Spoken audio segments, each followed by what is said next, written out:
नमस्ते दोस्तों, pharma notes के इस यूट्यूब चैनल में आप सबों का स्वागत है। आज के इस वीडियो लेक्चर में हम महाराष्ट्र फार्मासिस्ट एग्जाम के लिए मोस्ट एक्सपेक्टेड क्वेश्चंस के सीरीज के पार्ट 4 को डिस्कस करने जा रहे हैं और आशा करते हैं आपको ये सीरीज बहुत अच्छी लग रही होगी दोस्तों। और ट्रस्ट मी, ये जो सीरीज है आपको काफ़ी हेल्पफुल साबित होगी दोस्तों। ठीक है, तो चलिए आज के इस शानदार सेशन को स्टार्ट कर देते हैं। देखो यहाँ पे पूछा है, ADP mediated platelet aggregation inhibited by. ADP mediated जो प्लेटलेट एग्रीगेशन होता है इसको कौन इनहिबिट कर सकता है? तो ऑप्शन देखिए, टिक्लोपिडीन है, लेपिरुडीन है, वारफेरिन या फिर विटामिन के। तो यहाँ से सही जवाब होगा दोस्तों ये जो है टिक्लोपिडीन क्लोपिडोग्रेल जैसे ड्रग है जो एडीपी मेडिएटेड जो प्लेटलेट का एग्रीगेशन है, कोएगुलेशन है, उसको इनहिबिट कर सकते हैं। ठीक है, टिक्लोपिडीन एंड क्लोपिडोग्रेल जैसे ड्रग इसमें आएंगे दोस्तों। नेक्स्ट सवाल है यहाँ पे, example of thrombolytic agent. Thrombolytic agent का एग्जाम्पल बताइएगा। कौन सा ऐसा ड्रग है जो थ्रोम्बस जो होता है उसको लाइटिक करता है, यानी ब्रेक करता है, थ्रोम्बस को ब्रेक कर सकता है? तो यहाँ ऑप्शन दिया है क्लोपिडोग्रेल, एप्सिक्सीमैब, लेपिरुडीन या फिर स्ट्रेप्टोकाइनेज। तो मैं आपको बता दूं ये जो थ्रोम्बोलाइटिक एजेंट होता है इसमें आपको स्ट्रेप्टोकाइनेज ड्रग जो है ना ये हेल्पफुल होगा। अल्टीप्लेज स्ट्रेप्टोकाइनेज जैसे ड्रग यहाँ पे आते हैं जो थ्रोम्बोस को ब्रेक डाउन करते हैं, थ्रोम्बोलाइटिक एजेंट करके काम करते हैं दोस्तों। नेक्स्ट सवाल है, chelating agent which is also known as British anti Lewisite is. ऐसे चिलेटिंग एजेंट का नाम बताइएगा जिसे ब्रिटिश एंटीलेविसाइड भी कहा जाता है। तो ऑप्शन में दिया है ईडीटीए, सक्सीमर, डाइमर कैप्रोल या फिर डी फेरॉक्सीमाइन करके। ठीक है, तो यहाँ से ब्रिटिश एंटीलेविसाइड जिसे बोला जाता है वो चिलेटिंग एजेंट है ये डाइमर कैप्रोल। ठीक है, डाइमर कैप्रोल का दूसरा नाम ब्रिटिश एंटीलेविसाइड है दोस्तों।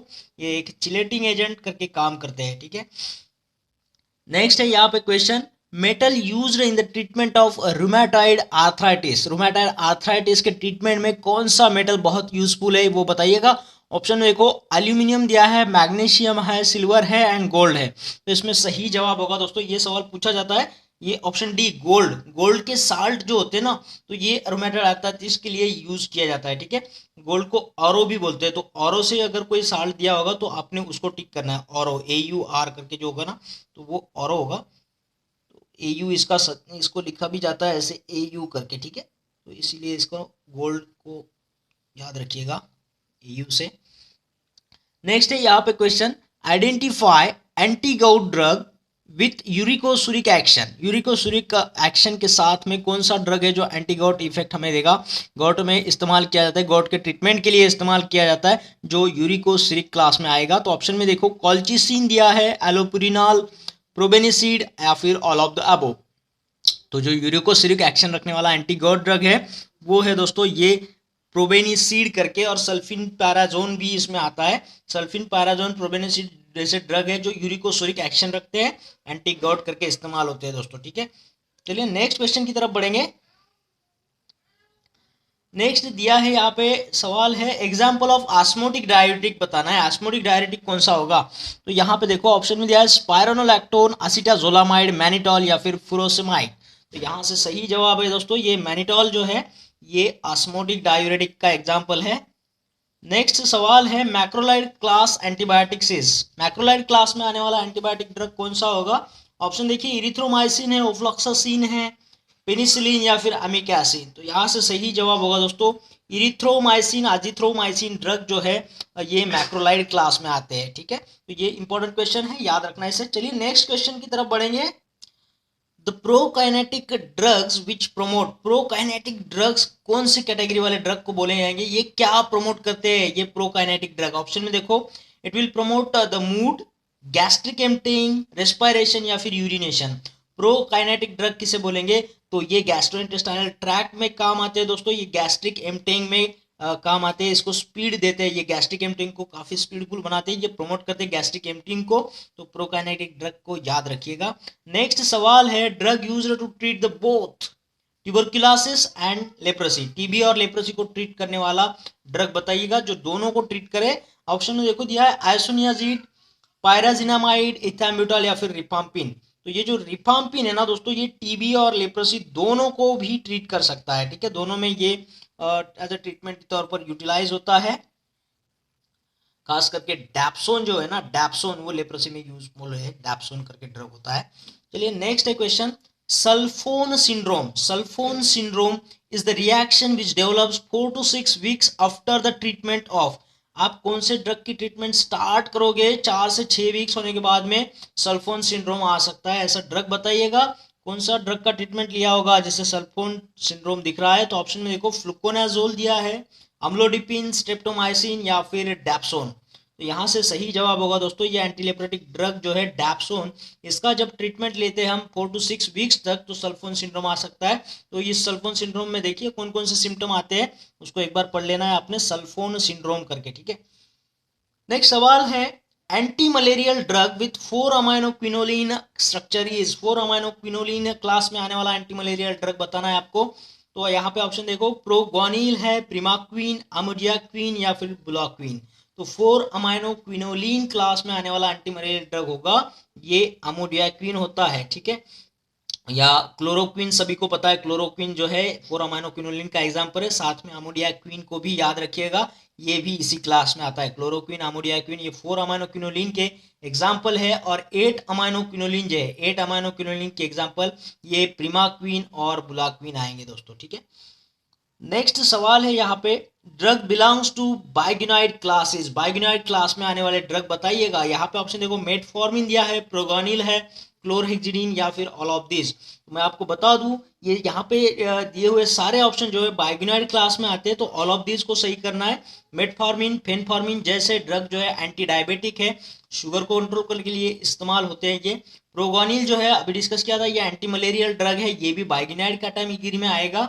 और क्लोरहेक्सिडिन जो है एंटीसेप्टिक एंड डिसइंफेक्टेंट में आते हैं ये, तो ये भी एक बाइग्यूनाइड क्लास का एग्जांपल है क्लोरहेक्सिडिन। तो यहाँ पे जो ऑप्शन ये सारे के सारे बाइग्यूनाइड क्लास में आते हैं दोस्तों, ठीक है। और हाँ दोस्तों, हमारी फार्मा नोट्स की जो पीडीएफ लाइफ टाइम मेंबरशिप है, इसको आप लोगों ने आज ही ज्वाइन करना है बाय कंट्रीब्यूटिंग ओनली 999 रुपीज़ हमारे चैनल के लिए। और ये जो कंट्रीब्यूशन है आप कोई भी ऑनलाइन ट्रांजेक्शन ऐप का इस्तेमाल करके कर सकते हो, जैसे गूगल पे, फोन पे या फिर पेटीएम से, ठीक है। इसके लिए हमारा मोबाइल नंबर नोट कर लीजिएगा 8087339648 पर, ठीक है। तो जैसे ही आपका ट्रांजेक्शन हो जाता है आपको हमारे प्राइवेट टेलीग्राम चैनल से लिंक किया जाएगा, जहां पे आपको प्रिपरेशन के लिए सारा मटेरियल पीडीएफ के फॉर्म में प्रोवाइड किया जाएगा, जिसे वीकली बेस पर अपडेट भी किया जाएगा दोस्तों, ठीक है। तो गौर करिएगा, ये लाइफ टाइम के लिए, आगे जितने एग्जाम आएंगे उनके प्रिपरेशन के लिए आपको कोई मार्केट से किताब नहीं लानी है, सारा अपडेटेड नॉलेज आपके पास रहेगा, सारे अपडेटेड नोट्स आपके पास रहेंगे। जब भी कभी आप एग्जाम की प्रिपरेशन करना चाहो तो आप यहाँ से कर सकते हो, ठीक है। तो ये जो मेंबरशिप होगा आपका लाइफ टाइम के लिए होगा दोस्तों, ठीक है। और हाँ, हमारा एक 0 डिजिट चैनल है जहाँ पे हम मैथमेटिक्स, इंग्लिश, रीजनिंग के लिए वीडियो बनाते हैं। तो आप लोगों से दरखास्त है इस चैनल को भी सब्सक्राइब कर देना है, और वहाँ पे भी सारे वीडियोस देख के आपके प्रिपरेशन में स्पीड लानी है दोस्तों, ठीक है। और अपने दोस्तों में जितना ज़्यादा हो सके शेयर करना है चैनल को।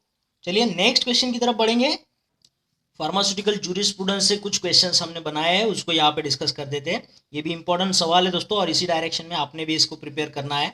देखो, penalty charge under the drug and cosmetic act 1940, penalty charge under the drug and cosmetic act 1940 for non disclosure of the name of the manufacturer is. अगर मैन्युफैक्चरर का नाम आपने डिस्क्लोज नहीं किया होगा तो ड्रग एंड कॉस्मेटिक एक्ट्स के तहत आपको कितना पेनाल्टी चार्ज किया जा सकता है? तो ऑप्शन में देखो दिया है 500 रुपये, 1000 रुपीज़, 2000 रुपीज़ या फिर ये 1500 रुपये, कितना आपको चार्ज किया जा सकता है? तो देखो, अगर non disclosure of name of the manufacturer होगा तो आपको 1000 रुपीज़ चार्ज किया जा सकता है, ठीक है। तो ये पेनाल्टी होगा।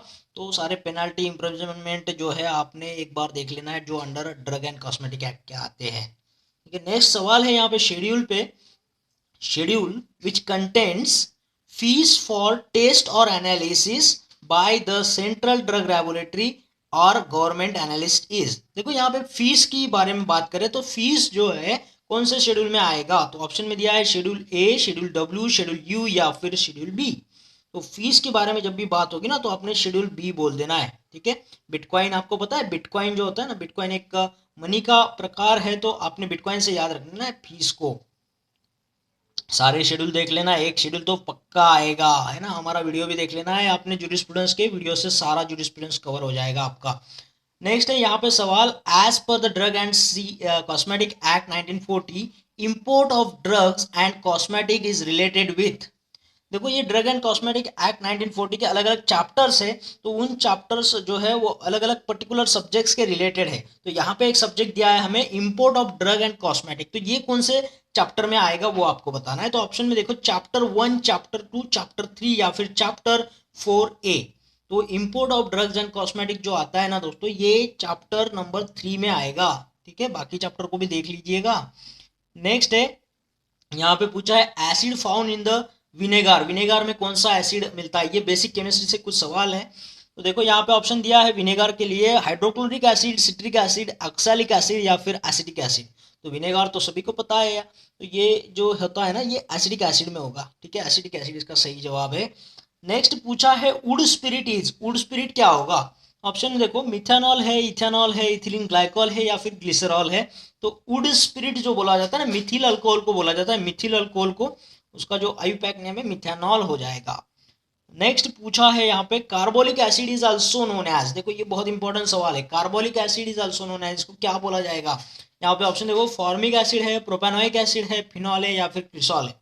बहुत ही जबरदस्त ये सवाल है दोस्तों, इसका ऑप्शन सही होगा फिनॉल। ठीक है, कार्बोलिक एसिड को फिनॉल बोला जाता है, फिनॉल को कार्बोलिक एसिड बोला जाता है दोस्तों। ठीक है, तो इस वीडियो में इतने ही क्वेश्चंस दोस्तों। आशा करता हूँ आपको ये सेशन अच्छा लगा होगा, और अगर ऐसा हुआ है तो इस वीडियो को लाइक करना है, शेयर करना है और कमेंट बॉक्स में कमेंट जरूर करना है दोस्तों। और हाँ, उन लोगों से मेरी दरखास्त है जिन लोगों ने चैनल को अभी तक सब्सक्राइब नहीं किया है, चैनल को सब्सक्राइब कर दीजिएगा, उसके बाद आने वाले बेल आइकन को जरूर क्लिक करिएगा दोस्तों। इससे होता क्या है कि आने वाले हर एक वीडियो का नोटिफिकेशन आपको मिलते रहता है और आपको यूं ही लाभ होता रहता है दोस्तों। और हाँ, आप लोगों से और एक रिक्वेस्ट है, ये पार्ट 4 था, तो जिन लोगों ने अभी तक के जो पार्ट नहीं देखे फर्स्ट सेकंड थर्ड, उसको भी देख लीजिएगा। तो फिर मिलते हैं एक और बेहतरीन वीडियो के साथ में, तब तक के लिए थैंक यू।